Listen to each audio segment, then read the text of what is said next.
Welcome, Saints. We're back again talking about blessing this week.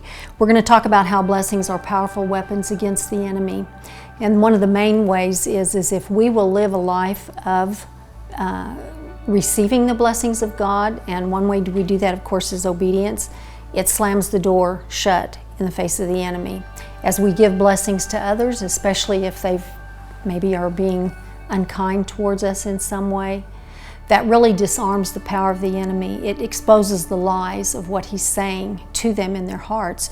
Actually, if people's hearts are hardened, treating them in a kind way is one of the things that can break through the lies of the enemy and bring revelation to their heart that there's a better way of life. And so don't underestimate the power of blessing in your life. Let me read a couple of scriptures to you here. Romans 2:4 shows us God's heart in giving blessing when we don't deserve it. It says, and this is the New Living Translation, "Don't you see how wonderfully kind, tolerant, and patient God is with you? Does this mean nothing to you? Can't you see that His kindness is intended to turn you from your sin?" This is the very same principle that God asks of us is when we do good to our enemies. And then in Romans 12:17 through 21, "Do not repay anyone evil for evil. Be careful to do what is right in the eyes of everyone, if it is possible," and sometimes it's not. "But as far as it depends on you, live at peace with everyone. Do not take revenge, but leave room for God's wrath. For it is written, 'It is mine to avenge, I will repay,' says the Lord."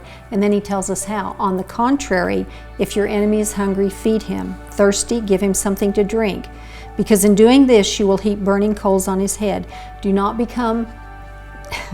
overcome by evil, be overcome by evil, but overcome evil with good." So God tells us right there that principle of how we overcome evil with good.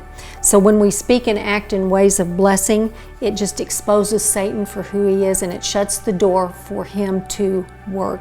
Oftentimes, kindness is a thing that will melt the heart and turn a person's heart towards the Lord.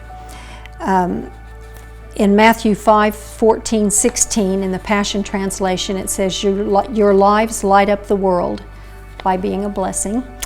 For how can you hide a city that stands on a hilltop? And who would light a lamp and then hide it in an obscure place? Instead, it's placed where everyone in the house can benefit from its light." That's what blessings do, bring benefit. So don't hide your light. In other words, don't stop being a blessing. "Let it shine brightly before others, so that your commendable works will shine as light upon them, and then they will give their praise to your Father in heaven." It actually turns people to the Lord.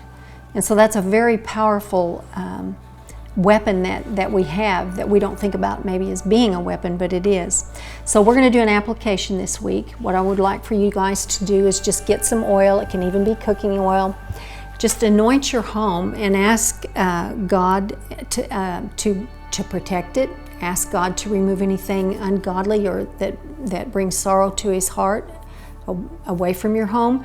And then bless each one of your family members, head of the house, and speak into them things like the protection of God, the love, the joy, the peace of God, and the laughter of God. Laughter is a very important thing. Speak the unity of God into your home. So do that and slam the door in front of the enemy. And we'll see you next time.